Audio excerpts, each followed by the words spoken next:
Hello and welcome back to Let's Play Siege of Avalon. First thing I'm going to show you is what happens when you go ahead and barge through the next area.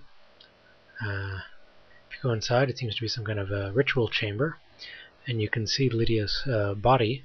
It's been animated into some kind of monster. And if we go ahead and go in there, what happens is this Lich appears, and he kills us. No good. No good. He's actually invincible. We can't beat him. So we're going to have to be a bit more careful and do this a bit more discreetly. I'm not sure if they meant for you to barge in there and meant to kill Lydia while dodging the Lich, but I do know that's very difficult. So what I do is I just stand by the door right here and let her come to me, and then I kill her, because she's really very slow and not actually all that difficult to kill if you happen to be a mage. The warrior might have a bit more trouble. The scout shouldn't have any. And she seems to have a very cruel-looking weapon on her, a club made out of bone. And if you take this and bring it to Sarath and you have it in your inventory, he'll comment that you shouldn't be carrying around such an evil item. And I thought that was a rather cute little add-on. I think it's Sarath that you can talk to. Anyway, we're actually done right here for the moment, so I'm going to pause the recording and run back to Lydia's ghost. See you in a bit. Welcome back. So we're back at Lydia's ghost, and if we go ahead and talk to her, she laments how the expedition which she was a part of, consisted of a seer, a scout, and a knight. And we can presume that the scout in question might have been Balthazar, I think that was his name, that we met in the Lurker Caverns, or rather his ghost, so obviously he met his demise, but that still leaves the seer unaccounted for. And what Lydia explains to you is that the Earthstone has the capability to destroy Avalon, and that's very bad. And she mentions that the seer's name was Waynar, and she mentions that the Shaohul took the seer above ground, possibly through the staircase we saw earlier. And she mentions that we'll probably want to report this to Sir Roth as soon as possible. So what we're going to do is we're going to go ahead and investigate this and see if the seer is indeed up above ground as she suggests. And we'll see what we can find.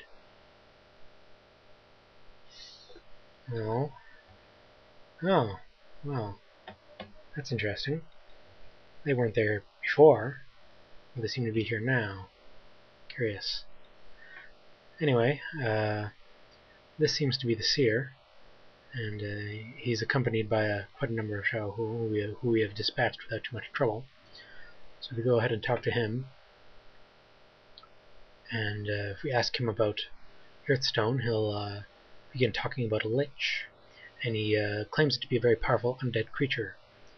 And he mentions that it has very powerful necromantic abilities and was probably the creature that animated Lydia's body. Well, that's very interesting.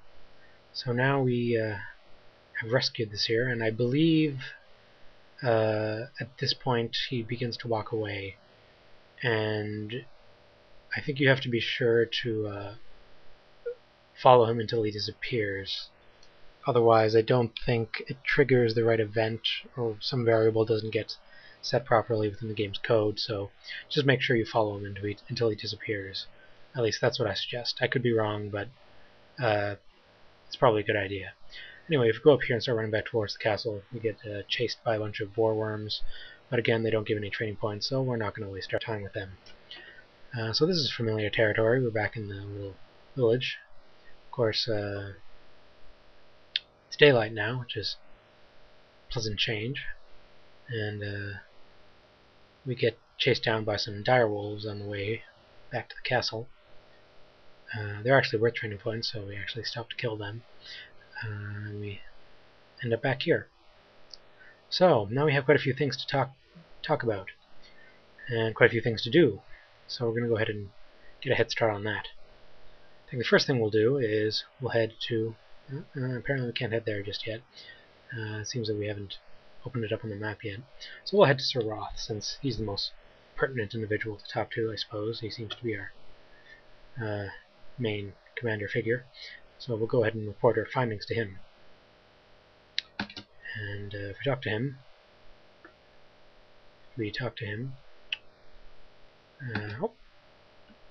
okay, if we talk to him, first we can mention the courier, and I believe he gives us some training points for that.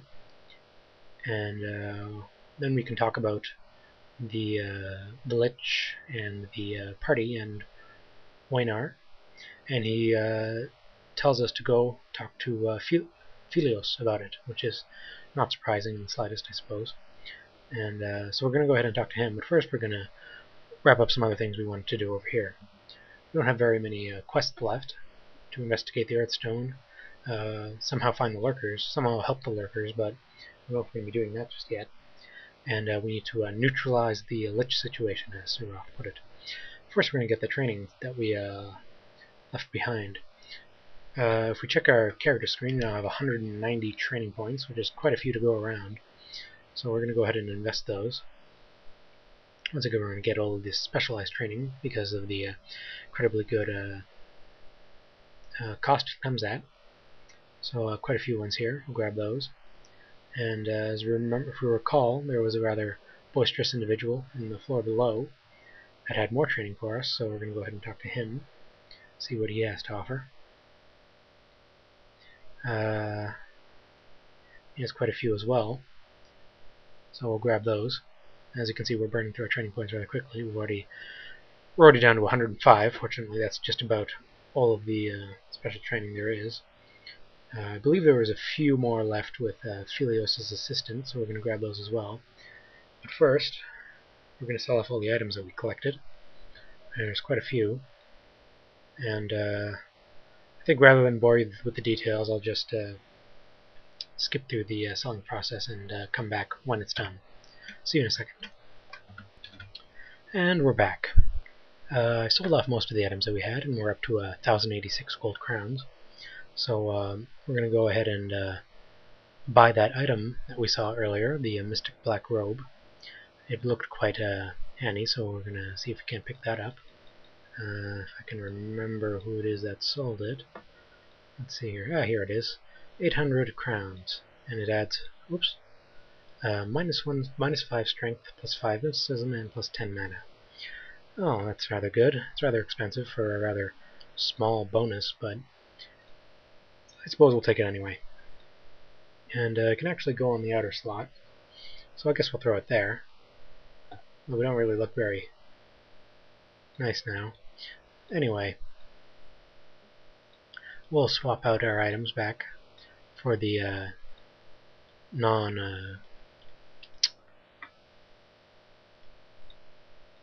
non-charm items, so we don't have to worry about prices anymore. And we'll go ahead and finish up one last thing in this area, and that is to talk to an individual over here. I don't know, I don't really like how he looks. I think we'll swap this over here. Yes, that's much better. Yeah, stats don't...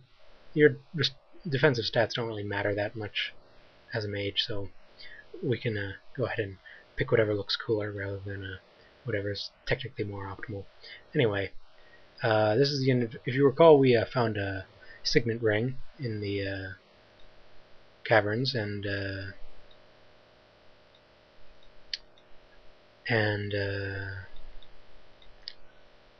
we needed to find who it belonged to, and that was actually a quest that I missed. This is the individual we need to give it to, and he's very sad that his friend was killed. But anyway, that's that wrapped up. So next session we're going to talk to Philios and see what he has to say. But for now we're going to wrap the video up. See you next time.